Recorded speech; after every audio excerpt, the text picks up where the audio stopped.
आज हमारा टॉपिक है directive principle of state policy.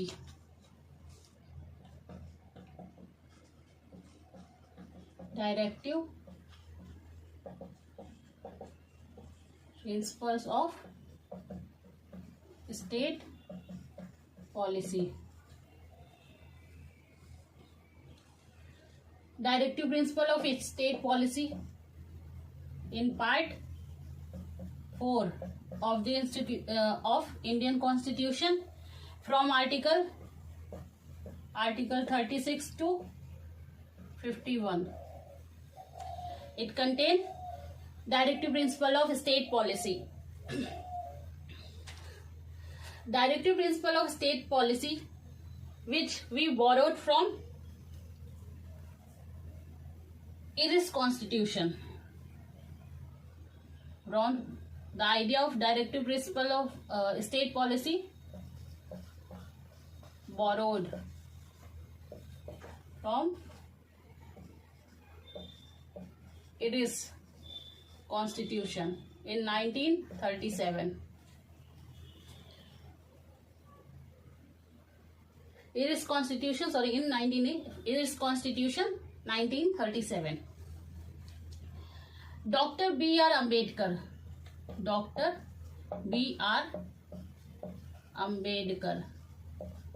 Dr. B.R. Ambedkar described this principle as novel feature. Described this as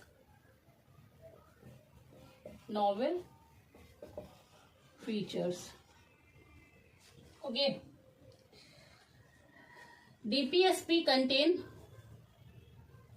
along with FR. DPSP with FR. It contain philosophy of constitution and soul of constitution.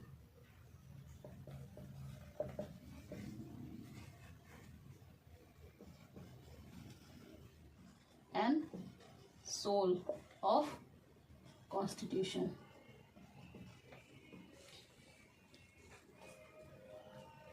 अच्छा, Granville ऑस्टिल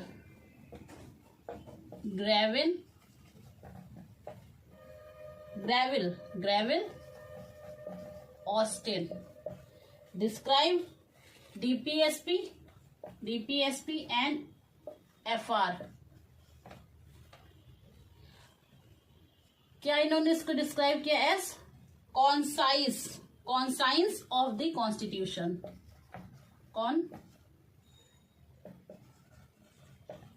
Of the Constitution. Sometime it was asked in previous paper, जैसे कहाँ से बोरो किया गया. B.R. Ambedkar ने इसको क्या किया. DPSP क्या कंटेन करता है. Philosophy and soul of the constitution. Granville Austin ने इसको कैसे डिफाइन किया. कॉन्साइंस ऑफ कॉन्स्टिट्यूशन बताया इन्होंने इसको. अच्छा, directive principle of state policy के फीचर्स क्या हैं. What are the features.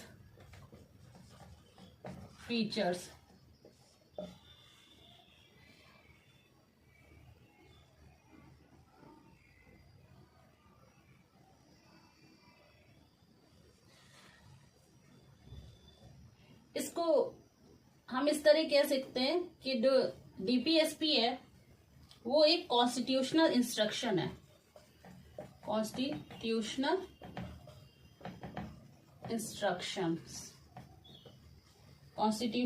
Instruction and recommendation to the state. यहाँ पे स्टेट क्या है. State is same as defined in fundamental rights. State वही है जो कि पार्ट 3 ऑफ फंडामेंटल राइट्स में जो स्टेट की डेफिनेशन है वही यहाँ पे आर्टिकल 36 में भी सेम डेफिनेशन कही गई है. स्टेट क्या है. स्टेट हमारी स्टेट के अंदर क्या क्या आता है. सेंट्रल स्टेट गवर्नमेंट्स है. सेंट्रल स्टेट गवर्नमेंट्स हैं, लोकल अथॉरिटीज हैं, ऑल लोकल अथॉरिटीज,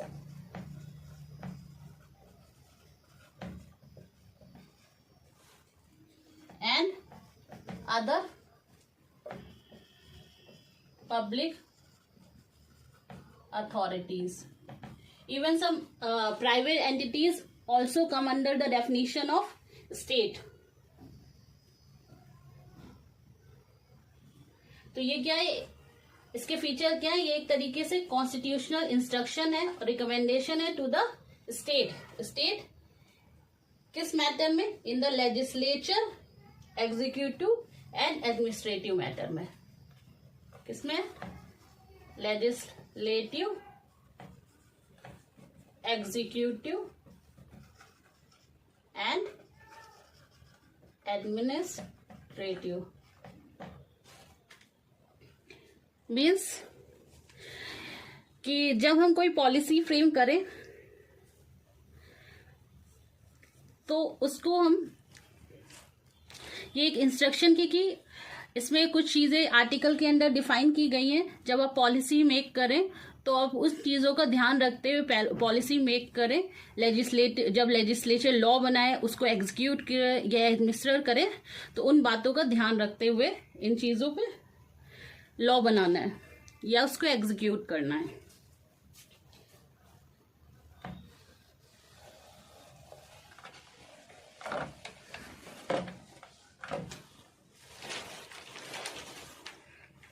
ओके. अच्छा, ये एक्चुअली क्या था, इसको हमने कहां से बोरो किया? इंस्ट्रूमेंट ऑफ, ये ऑलरेडी डिफाइन भी थे, इंस्ट्रूमेंट ऑफ इंस्ट्रक्शंस जो कि इशू किए जाते थे was issued to governor and governor generals of colonial India during British period, from government of defined in Government of India Act 1935. वहां से भी कई सारे फीचर्स लिए गए हमारे.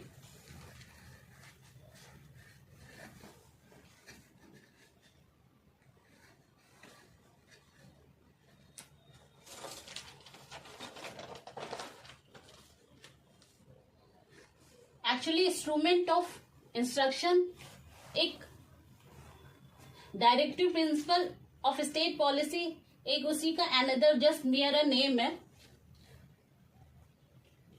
इसका ओनली डिफरेंस इसमें क्या है?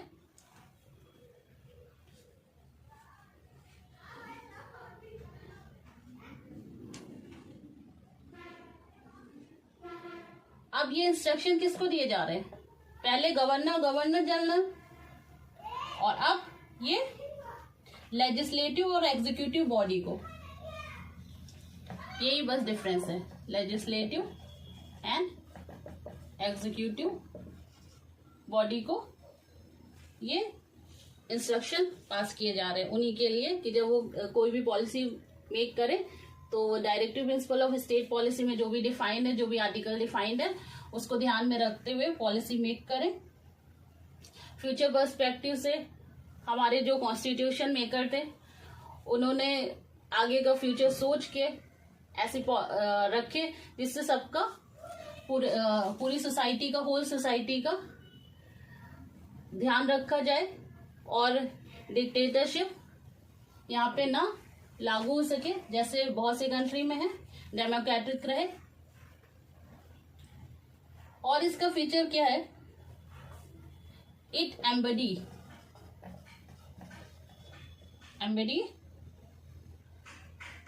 एम्बडी the concept of welfare state. Welfare state की बात करते हैं. वेलफेयर स्टेट मतलब social, economic and political political, जो कि ऑलरेडी हमारे प्रियम्बल में भी डिफाइंड है कि हम एक ऐसा स्टेट फॉर्म करेंगे जहां पे सोशल जस्टिस हो, इकोनॉमिक जस्टिस हो और पॉलिटिकल जस्टिस हो। अच्छा, ये एफआर की तरह जस्टिसेबल नहीं है। एफआर क्या है? जस्टिसेबल है। आप directly, you can directly go to supreme court under article 32 के अंडर, और हाई कोर्ट भी जा सकते हैं आप। लेकिन ये क्या है? डीपीएसपी, नॉन जस्टिसेबल है, क्योंकि जिस टाइम कॉन्स्टिट्यूशन मेक हुआ था हमारी इंडिया की financial condition was not so good, तो अगर इसको जस्टिसेबल बना दिया जाते तो हमारे पास इतना फंड नहीं था।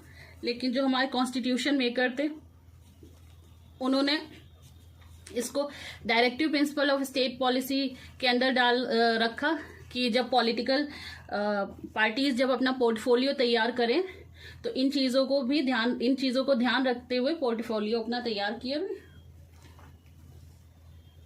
तो आप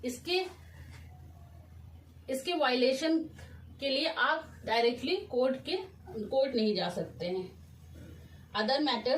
थ्रू अदर मैटर्स आप जा सकते हैं।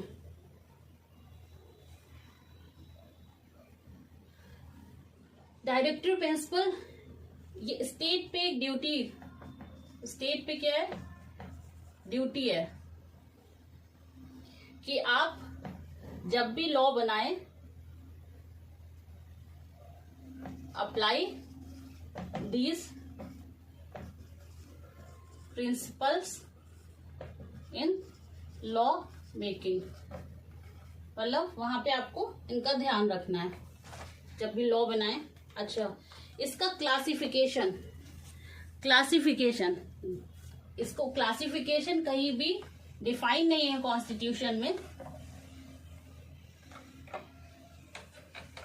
क्लासिफिकेशन वर्ड कहीं भी डिफाइन नहीं है, लेकिन हम अपनी कन्वीनियंस, अपनी समझ के लिए इनको 3 पार्ट्स में डिवाइड करते हैं। क्या क्या है क्लासिफिकेशन?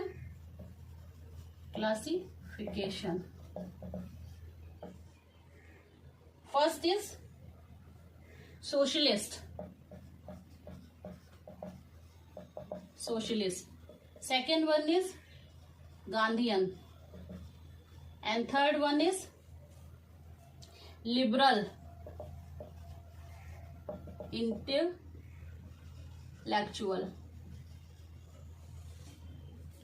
तो आज हम फर्स्ट पढ़ेंगे, आज की क्लास में फर्स्ट क्लासिफिकेशन पढ़ेंगे हम। सोशलिस्ट जैसे हमारे जो कॉन्स्टिट्यूशन मेकर थे, आइडिया ऑफ सोशलिज्म को ध्यान में रखते हुए उन्होंने क्या कहा? स्टेट कैसा होना चाहिए? Democratic socialist.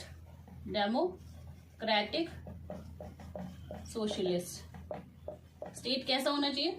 Democratic socialist state होना चाहिए,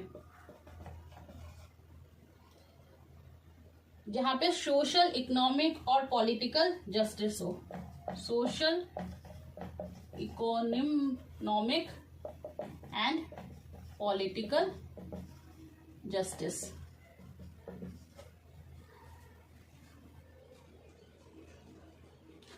ये आर्टिकल 38, अंडर आर्टिकल 38 में ये डिफाइन भी किया गया है कि promotion of welfare of people की बात कही गई है। वेलफेयर ऑफ पीपल, इसको किस तरह हमने इम्प्लीमेंट किया है?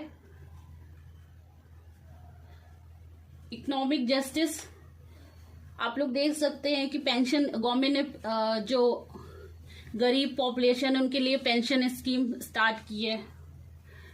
पॉलिटिकल SC/ST को कॉन्स्टिट्यूशन में reservation, parliament and state legislature में, लेजिस्लेटिव असेंबलीज में रिजर्वेशन प्रोवाइड किया है। सोशल जस्टिस, इनइक्वालिटीज जो है एजुकेशन के थ्रू, उन्होंने जो इनइक्वालिटीज थी रिजर्वेशन के थ्रू उसको भी कम करने की कोशिश की है। article, some article I will define in it. Article 39A. Article 39A equal justice की बात करता है. Equal justice and to provide free legal aid to poor. इसका क्या मतलब हुआ कि मान लीजिए आप अरेस्ट हो गए, आपके ऊपर कोई भी चार्जेस लग गए, लेकिन आपके पास वकील करने के लिए पैसे नहीं है, तो गवर्नमेंट जो है आपको इस आर्टिकल के अंदर आपका केस लड़ने के लिए आपको वकील भी प्रोवाइड करती है, आपको फ्री लीगल एड भी प्रोवाइड होती है. आर्टिकल 41 इसमें क्या है? Right to work to education to public assistance. अच्छा, राइट टू वर्क जैसे हम देख सकते हैं MNREGA,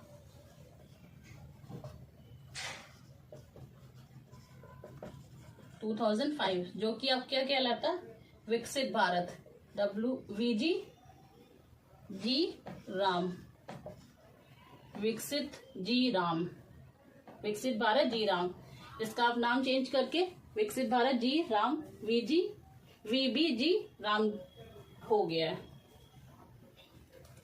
education up to 6 to 14 years free education. Article 42 में क्या प्रोविजन है? Provision for justice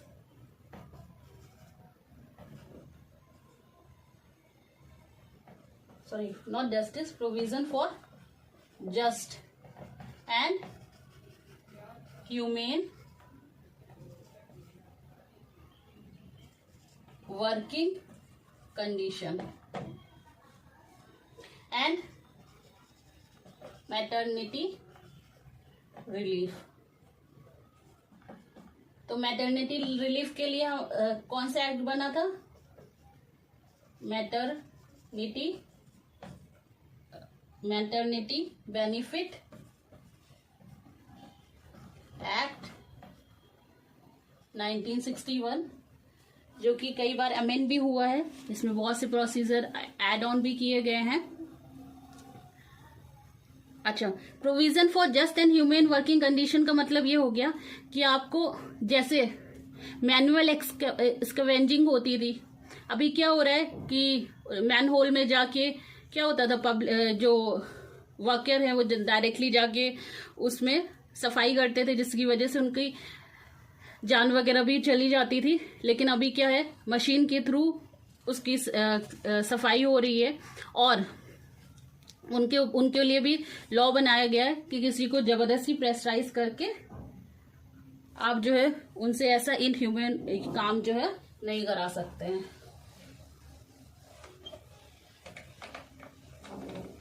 next article under socialist, article 43 living veg means government ने मिनिमम वेज जो है फिक्स कर दी है कि आपको लाइफ जीने के लिए कम से कम, आप कहीं भी काम करते हैं तो मिनिमम आपको this amount should be paid. Article 47 इस आर्टिकल में क्या है? Race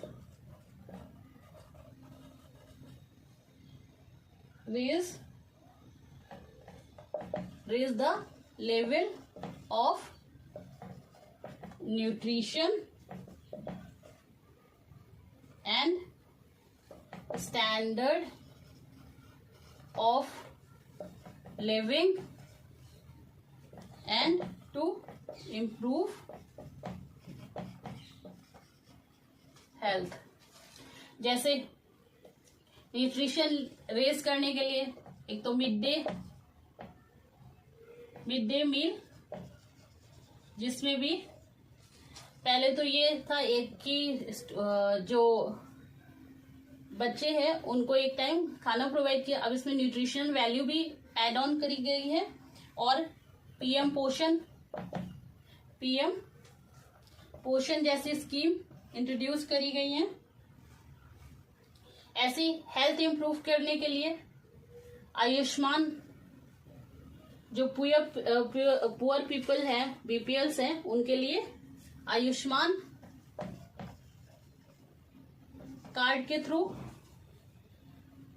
cashless treatment